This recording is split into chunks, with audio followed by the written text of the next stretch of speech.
राधे राधे। आज हम चर्चा करेंगे नारद भक्ति दर्शन के दूसरे सूत्र के बारे में। नारद भक्ति दर्शन का पहला सूत्र था प्रतिज्ञा सूचक, अर्थात नारद जी उसमें प्रतिज्ञा करते हैं कि वो भक्ति का व्याख्यान करेंगे। दूसरे सूत्र में वो भक्ति का रूप का वर्णन करते हैं और तीसरे सूत्र में वो रूप भक्ति के स्वरूप का व्याख्यान करते हैं। तो आप ये प्रश्न पूछेंगे कि रूप और स्वरूप में क्या अंतर है। देखिए, रूप होता है बहिरंग लक्षण और स्वरूप होता है अंतरंग लक्षण। जैसे गोलाकार मिश्री का रूप है गोलाकार और स्वरूप है मिठास। तो आते हैं दूसरे सूत्र पे। दूसरा सूत्र है सा तस्मिन परम प्रेम रूपा। सा मतलब वह अर्थात भक्ति, तस्मिन अर्थात तू, अस्मिन ये दो शब्दों से बनता है तस्मिन। तू मतलब तो, अस्मिन होता है, अस्मिन का अर्थ है प्रत्यक्ष रूप में परमात्मा। प्रेम रूपा आप जानते हैं, प्रेम के स्वरूप। तो इस श्लोक का अर्थ हुआ वो तथा भक्ति तो प्रत्यक्ष परमात्मा का परम प्रेम रूपी है। अब देखिए, इसको समझने में आपको कठिनाई आ रही होगी, इसे विस्तार से समझते हैं। देखिए, हमारा अंतःकरण, अंतःकरण का एक इम्पॉर्टेंट तत्व है अहम। इस अहम तत्व का सात्विक तन्मयता ही अंतःकरण में व्याप्त है। जैसे हम जब बोलते हैं कि किसी पे हमें गुस्सा आता है क्योंकि वो हमारा शत्रु है, ये सोच के हमें किसी पे गुस्सा आता है, क्रोध आता है। फिर आपने देखा होगा, बंदरिया अपने उसके पुत्र मृत हो जाता है तो मृत पुत्र को छाती से चिपकाए जाती है, मोह के वश छाती से चिपकाए जाती है।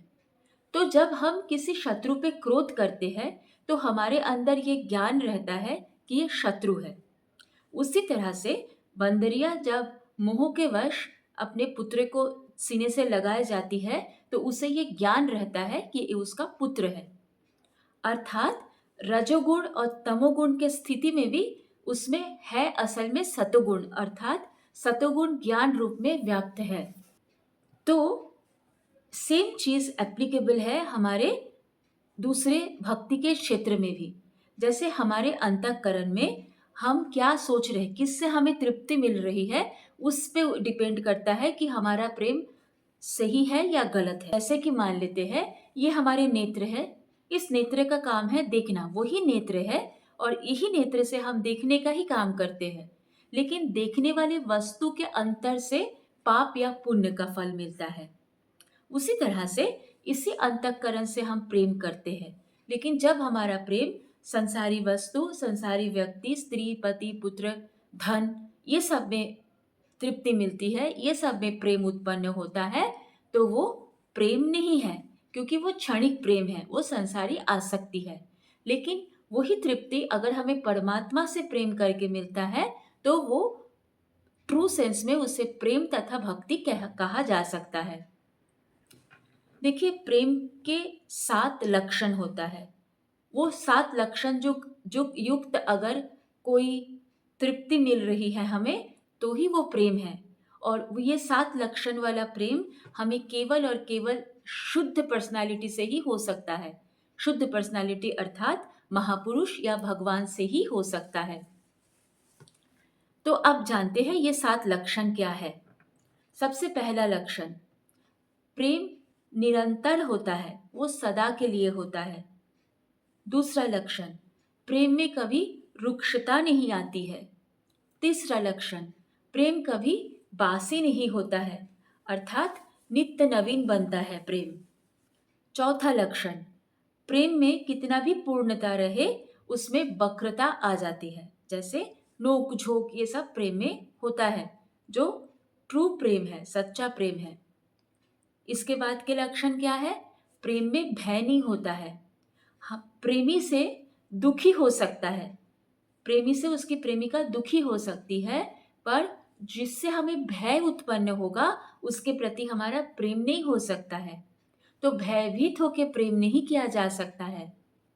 छठा लक्षण, प्रेम क्षीण होने का कारण होने पे भी प्रेम का समाप्ति होना या फिर क्षीण नहीं होना, ये प्रेम का लक्षण है। अर्थात प्रतिकूल परिस्थिति में भी प्रेम बने रहना, प्रेमी में दोष दिखने के बावजूद उसके प्रति सेवा भाव बढ़ जाना, ये प्रेम है।